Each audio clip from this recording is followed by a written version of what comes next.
오늘은 여러분들과 함께 매너리즘에 관한 이야기를 잠시 나누며 나아가고자 합니다. 영국의 작가인 그레이엄 그린이라는 소설가가 있는데 이 사람이 쓴 책 권력과 영광이라는 책이 있습니다. 이 책을 보면 매너리즘에 빠져 있는 인물을 한 명 발견하게 되는데 이 사람은 멕시코에서 사제로 일하고 있었던 위스키라고 불리우는 신부입니다. 이 소설의 무대가 되는 멕시코의 1930년대는 실제로도 이 종교 탄압이 일어나고 있었던 장소였고 그곳에서 사역하던 사제들이 죽임을 당하거나 나라에서 추방당하는 일들도 일어났었던 곳이기도 했습니다. 이 책의 주인공인 위스키 사제는 멕시코에 홀로 남아있는 사제로서 깊은 매너리즘에 빠져 있는 인물로 묘사되고 있습니다. 이 사람의 이름이 위스키이죠. 우리가 위스키라 하면은 술의 종류를 떠올리게 되는데 이 이름처럼 위스키와 브랜디에 빠져서 주정뱅이로 살면서 사생활을 두는 등 일반적으로 우리가 알고 있는 성직자의 모습과는 조금 다른 모습으로 살아가는 사람이었습니다. 그럼에도 불구하고 모두가 떠난 멕시코를 홀로서 지키고 있다라는 그 사실만으로도 자기는 위대한 존재다라고 착각에 빠질 만큼 어리석은 모습을 보여주기도 합니다. 그래서일까요? 소설 속에서 이 사람은 금식도 하지 않고 매일의 미사도 드리지 않고 기도도 하지 않는 등 이 신앙적으로 매너리즘에 빠져 있는 모습을 보입니다.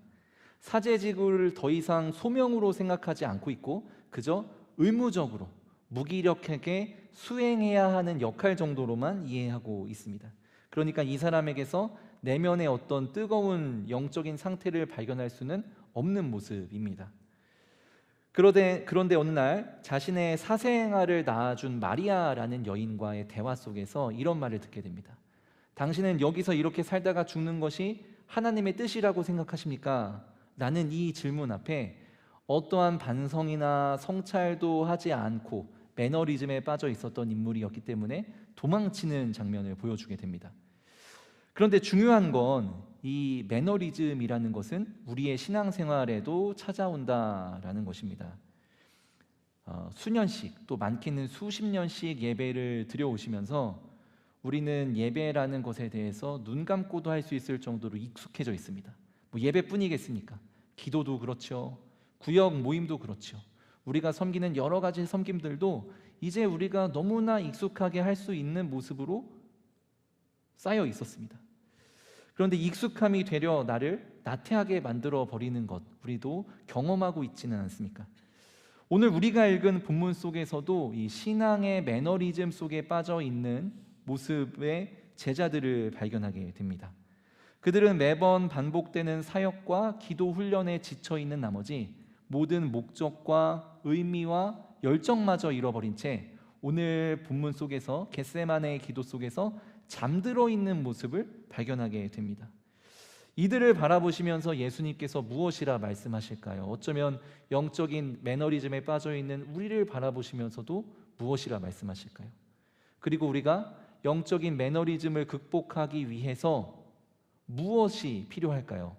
오늘 말씀을 통해서 세 가지를 같이 살펴보도록 하겠습니다. 첫째로 예수님께서는 우리가 신앙의 욕심을 가진 사람이 되기를 원하신다라는 것입니다. 오늘 본문은 너무나도 유명한 말씀이지요. 겟세마네에서의 기도 장면입니다. 예수님께서는 기도하시기 위해서 겟세마네 동산에 오르시는데 이때 오르실 때 제자들이 동행합니다. 그런데 그 제자들을 예수님께서는 두 부류로 나누십니다. 한 부류에게 그리고 다른 부류에게 각각 요구하시는 것이 다른 것을 또한 말씀을 통해서 볼 수 있습니다. 이 36절에서 예수님이 말씀하시는 부분만 잠깐 보도록 하겠습니다. 이렇게 기록되어 있습니다. 같이 읽겠습니다. 내가 저기 가서 기도할 동안에 너희는 여기 앉아 있으라. 여기서 여기라는 단어를 주목해서 보십시오.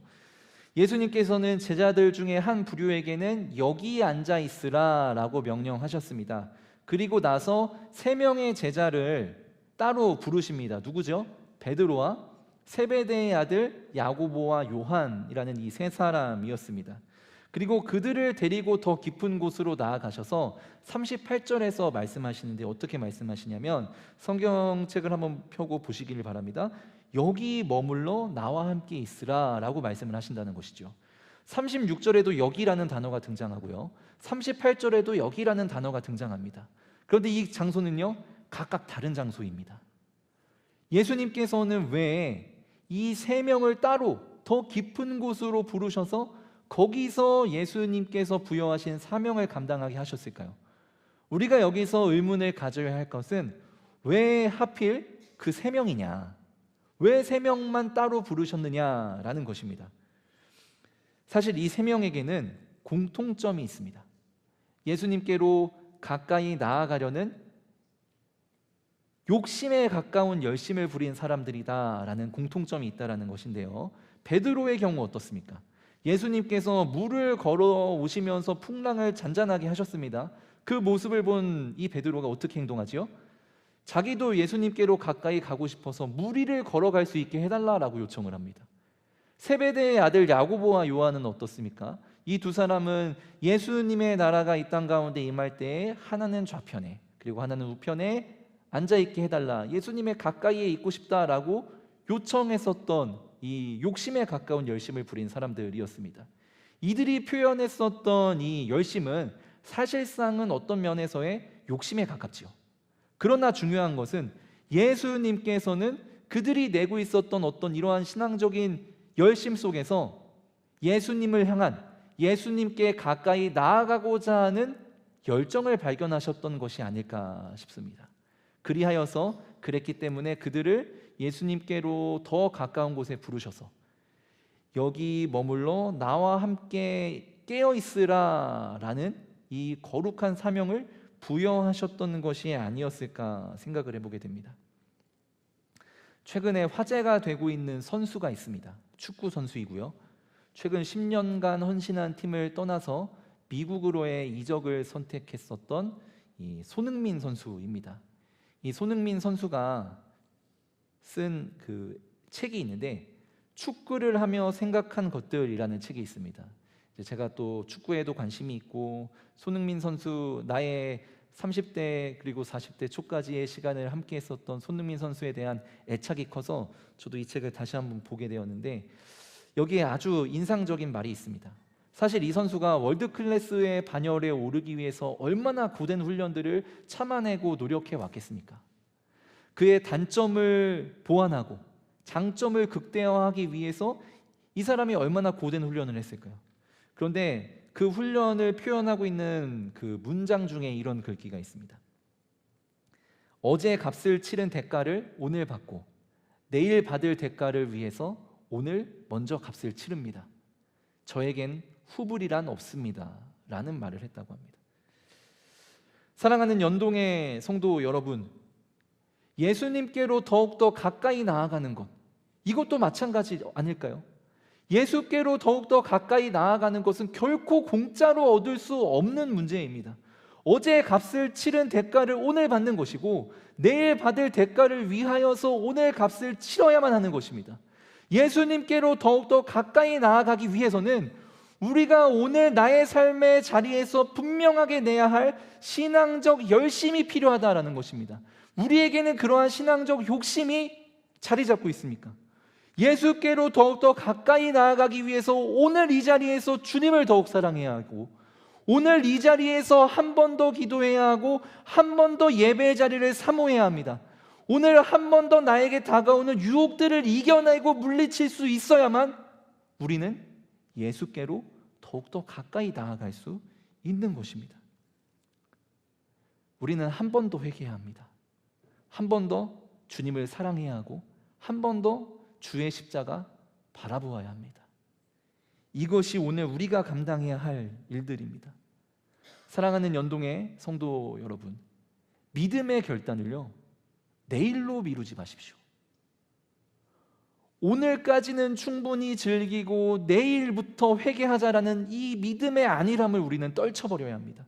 그래야만 우리는 예수께로 더욱더 가까이 나아갈 수 있는 삶이 될 수 있을 것입니다. 두 번째로 우리에게 필요한 것은 무엇일까요? 함께 아파하라라는 것입니다. 공감, 이 공감이라는 키워드는요, 예수께로 더욱더 가까이 나아가기를 사모하는 자들에게는 너무나 중요한 키워드입니다. 왜냐하면 이게 진짜 어려운 일이거든요. 예수님께서 우리에게 요청하신 여러 가지 일들이 있다면 그 중에서 제일 어려운 것이 저는 이 공감하는 일, 함께 아파하는 일, 이것이 아닐까 생각이 됩니다. 사실 우리에게 많은 친구가 있습니다. 저는 친구가 많지는 않습니다. 이웃이 많이 있죠. 교회 성도들도 참 많이 있습니다. 그런데요, 그럼에도 불구하고 우리의 속 깊은 이야기를 나눌 수 있는 사람들은요, 많지 않습니다. 극소수에 불과하고 손에 꼽을 수 있습니다. 왜 그럴까요? 많은 사람들에게 내 속 깊은 이야기를 해봤자 그들이 듣지 않을 것이라는 것을 너무나 잘 알고 있기 때문에 그렇습니다. 그래서 우리는 나의 이야기를 귀담아 줄 수 있으며 나의 아픔을 공감해 줄 수 있고 나의 눈물을 함께 흘려줄 수 있는 사람들에게 나의 아픔을 이야기하게 됩니다. 예수님의 경우도 마찬가지였으리라 생각됩니다. 예수님께도 수많은 제자들이 있었겠지요. 그러나 다른 제자들에게는 여기에 앉아 있으라라고 말씀하신 이후에 3명의 제자들만 데리고 가시면서 예수님께서는 그의 아픔을 토로하시는 장면을 우리는 함께 보게 됩니다. 다른 제자들에게 솔직하게 표현하지 못했었던 마음들, 십자가의 고통을 참아내야만 하는 그의 사명, 그리고 그 사명 앞에서 너무나 두려워하고 할 수만 있다면 그것을 피하고 싶은 예수님의 그 안타까운 심정을 이 3사람에게만 표현하시는 장면이 37절과 38절에 등장합니다. 우리 함께 37절, 38절을 읽도록 하겠습니다. 베드로와 세베대의 2 아들을 데리고 가실새 고민하고 슬퍼하사 이에 말씀하시되 내 마음이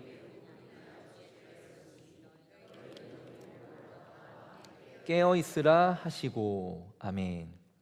이 37절의 표현 중에 고민하고 슬퍼하사라고 기록되어 있는 예수님의 감정을 솔직하게 토로하고 있는 단어들을 볼 수 있습니다. 그런데 이 단어가 헬라어 원어 성경을 보면 어떻게 기록되어 있냐면 고민하고 슬퍼하기 시작하사라고 기록이 되어 있습니다. 무엇입니까? 즉 예수님께서는 이 12명의 제자들 중에서 나머지 제자들은 여기 앉아 있으라라고 말씀하신 이후에 3사람을 데리고 더 깊은 곳으로 나아가기 시작할 때 그제서야 자신의 솔직한 마음을, 그 감정들을 토로하기 시작하셨다라는 것입니다. 예수님께서 수심이 가득한 표정으로 또한 깊은 탄식과 한숨으로 제자들에게 부탁하신 것이 있었는데 그것이 무엇입니까? 나와 함께 깨어있으라 라는 것이었습니다. 나와 함께 깨어있으라. 여기서 예수님께서는 나와 함께라는 이 표현을 사용하시면서 제자들에게 예수님의 그 아픈 마음을 공감해 주기를 바라셨던 것입니다. 예수님께서는 이들이 자신의 아픔을 헤아리고 이 솔직한 감정을 토로할 때 이 고난에 동참해 주기를 바라셨던 것이죠. 할 수만 있다면 예수님께서는 이들의 어깨를 빌리고자 하셨던 것이 아니었을까요? 43절에 보면 이 3명의 제자들이 어떻게 행동하고 있는지가 나타납니다. 같이 한번 읽어보겠습니다. 다시 오사 보신즉 그들이 자니 이는 그들의 눈이 피곤함일러라. 아멘. 이 3명의 제자들의 모습이 안타깝게도 그들을 믿고 그들에게 감정을 토로하고 그들에게 이 슬퍼하는 마음을 알려주셨던 예수님의 아픔을 공감하지 못한 채 이들이 보이고 있는 모습은 잠들어 있는 모습이었습니다. 이 얼마나 안타까운 상황입니까? 피로를 이기지 못하고 잠들어 있는 것. 우리는 이 장면에서 사람이라는 존재가 지니고 있는 이 천성적인 나약함과 이기심을 발견하게 됩니다. 사람이란 존재는 그렇습니다.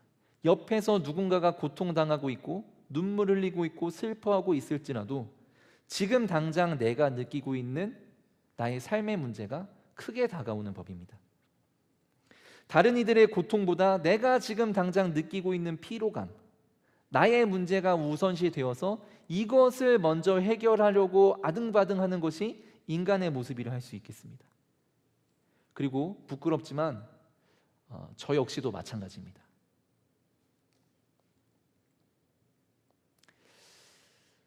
부끄러운 저의 이야기를 좀 하고자 하는데, 제가 교육전도사 시절에 있었던 일입니다.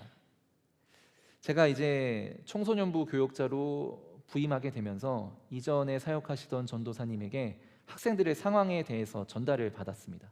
그런데 그 중에 특별한 학생이 하나 있었습니다. 그런데 이 학생은 1년의 부정적인 사건으로 인하여서 학생들로부터, 또 선생님들로부터, 교회 어른들로부터 질타와 눈총을 받던 친구였습니다. 그래서 제 전에 계시던 전도사님께서는 아주 조심스럽게 저에게 이렇게 권유를 해주셨습니다. 마침 교역자도 바뀌는 상황이니 이 친구도 좀 자연스럽게 다른 교회에 출석해서 새롭게 신앙생활을 할 수 있도록 하는 것이 어떻겠습니까? 라고 저에게 이제 권유를 하셨습니다. 그런데 그때 제가 조금 교만했던 것 같습니다.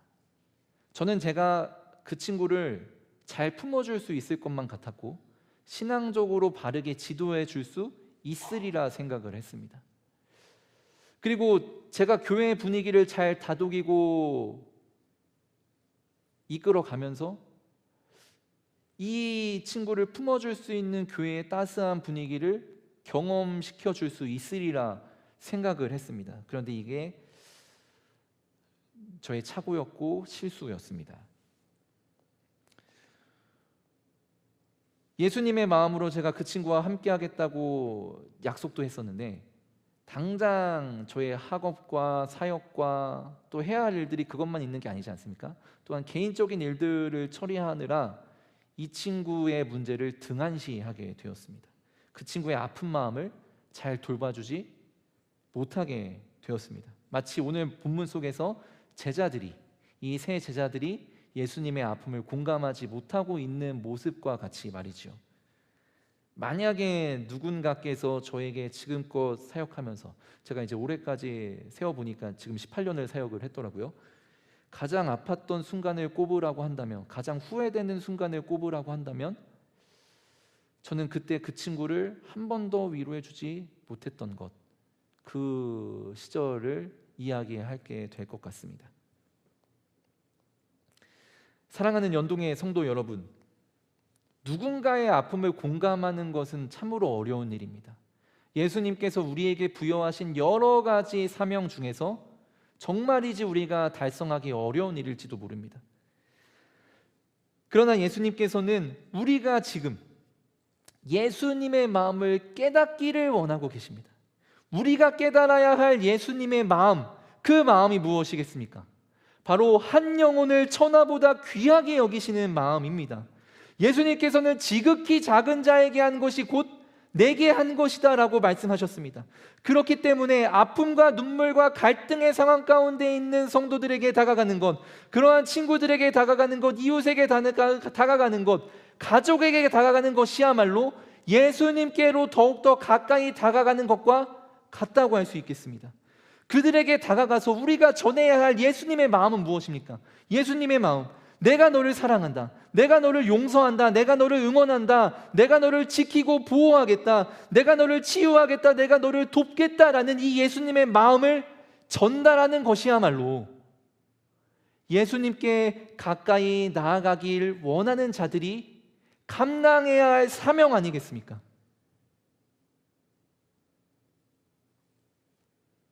내가 함께 아파하고 내가 함께 울어주어야 할 대상이 있다면 지금 누구일까요?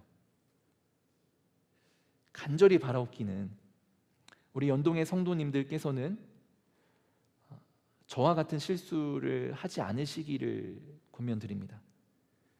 누군가가 아파할 때, 누군가가 힘들어할 때 그에게 하는 것이 곧 예수님께 하는 것임을 우리가 생각하면서 그들에게 나의 어깨를 내어줄 수 있는 한 주를 살아가시기를 축복합니다. 끝으로 예수께로 더욱더 나아가기 위해 우리에게 필요한 것이 있다면 그것은 하나님의 뜻을 구하는 기도를 하라라는 것입니다. 예수님께서 겟세마네 동산에 오르셔서 3번의 기도를 하십니다. 그런데 이 마태복음이 담고 있는 이 다른 복음서와의 차이점이 있다면 이 장면 속에서 예수님의 기도의 내용이 미묘하게 차이가 난다라는 것인데, 그 차이가 나는 내용을 잘 들여다보면 예수님의 기도가 회차를 거듭할수록 발전했다, 성숙했다라는 것을 볼 수 있게 됩니다. 예수님께서 첫 번째 기도에서 이렇게 기도하시죠. 39절 말씀을 같이 읽겠습니다. 내 아버지여, 만일 할만하시거든 이 잔을 내게서 지나가게 하옵소서. 그러나 나의 원대로 마시옵고 아버지의 원대로 하옵소서. 아멘. 여기서 예수님께서는 간절한 자세와 태도로 기도하십니다. 여기서 만일 할만하시거든 이라는 이러한 표현은 하나님의 능력을 의심하는 표현이 아니라 하나님의 섭리에 대한 아주 조심스러운 접근입니다. 만약에 자신이 십자가를 피하는 것이 하나님의 구원의 섭리와 그 구원의 계획 안에서 허용될 수만 있다면 그렇게 해달라라는 예수님의 간절한 요구가 들어있는 말씀이라고 할 수 있겠습니다. 그러나 그렇다고 하여서 예수님께서 자신의 뜻을 관철시키려고 하시느냐? 그렇지 않습니다. 하나님의 섭리를 해치는 것을 원치 않으셨기 때문에 그저 첫 번째 기도에서 예수님께서는 자신의 바람을 하나님께 알리기만 할 뿐입니다. 그리고 이어지는 두 번째 기도를 살펴볼까요? 42절 말씀을 읽겠습니다. 내 아버지여, 만일 내가 마시지 않고는 이 잔이 내게서 지나갈 수 없거든 아버지의 원대로 되기를 원하나이다. 아멘. 이 두 번째 기도의 내용은 첫 번째 기도의 내용과 비슷하죠. 그러나 조금 다른 부분이 있다면, 첫 번째 기도에서 자신의 뜻을 하나님께 알리고자 하셨던 예수님께서는 이 두 번째 기도에서는 내가 해야 한다면 하겠습니다, 져야 한다면 지겠습니다 라고 변화되었다라는 것입니다. 확실히 이 두 번째 기도는 예수님께서 자신의 뜻을 내려놓은 채 기도하시는 성숙한 기도로 변화되었음을 볼 수 있습니다. 성도 여러분, 성숙한 기도란 무엇일까요? 여러 가지 답이 있겠지만 제가 찾은 답은 유진 피터슨이 이런 말을 했습니다. 기도는 우리가 하나님을 찾는 것이 아니라 우리를 찾으시는 하나님께 반응하는 것이다 라고 이야기를 했습니다. 우리가 하나님을 찾는 것이 아니라 우리를 찾으시는 하나님께 반응하는 것, 이것이 성숙한 기도라는 것이죠. 내 뜻을 이루기 위해서 하나님의 뜻을 고치겠다는 것이 아닙니다. 오히려 하나님의 뜻을 이루기 위해서 내 뜻을 고치겠다라는 것이 성숙한 기도라는 것이죠.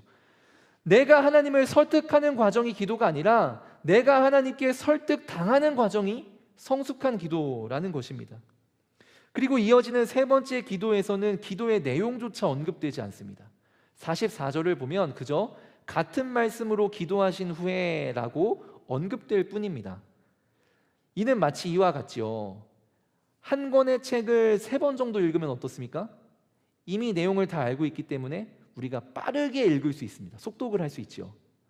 마찬가지로 예수님께서도 이 첫 번째, 두 번째 기도를 통해서 하나님께서 원하시는 뜻이 무엇인지를 정확히 아셨기 때문에, 그리고 그 뜻을 이루기 위해서 내가 해야 할 일들이 무엇인지 정확히 아셨기 때문에 빠르게 기도할 수 있었던 것입니다.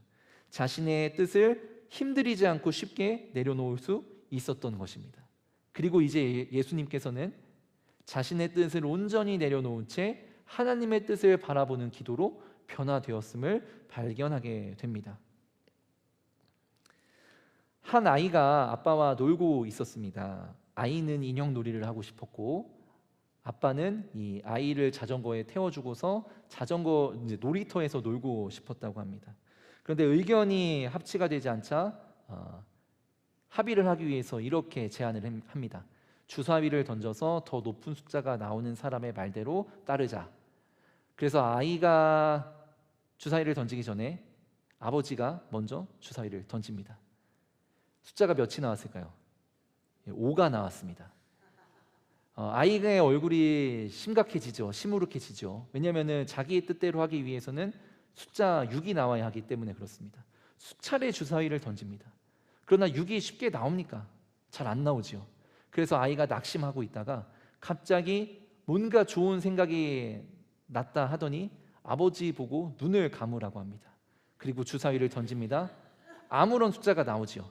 그리고 나서 잠깐만 눈을 뜨지 말라고 한 다음에 숫자 6을 찾아서 얼른 그 주사위를 뒤집어 놓습니다. 사랑하는 성도 여러분, 혹시 우리가 기도하는 것도 이와 같이 기도하는 것은 아닐까요? 예수께로 더욱더 가까이 나아가기 위해서 우리에게 필요한 기도의 모습은 나의 원대로가 아니라 아버지의 뜻대로 하옵소서가 되어야 합니다. 그러나 나의 기도는 어떻습니까? 마치 이 주사위를 뒤집어 놓는 아이의 모습처럼 하나님께 나의 뜻을 이루어 달라고 떼쓰고 있는 것은 아닙니까? 우리는 내 뜻대로 살아가기 위해서 하나님께 나의 뜻을 통보하고 있지는 않습니까? 하나님의 뜻대로 살아가겠다라고 이야기를 하면서도 나의 고집과 욕심을 포기하지 못하고 하나님께서 나의 뜻에 맞춰주기를 간절히 바라고 있지는 않습니까? 이것이 혹시 나의 기도의 모습은 아닙니까? 예수님께서는 분명히 자기의 원함을 하나님 앞에 토로하셨지만 결코 그것을 끝까지 주장하지 않으셨습니다. 그리고 하나님의 원함이 달성될 수 있도록 기도하셨습니다. 예수님께로 가까이 나아가기 위해서 우리에게 필요한 것은 바로 하나님의 뜻을 구하는 기도의 모습입니다. 이제 말씀을 마칩니다.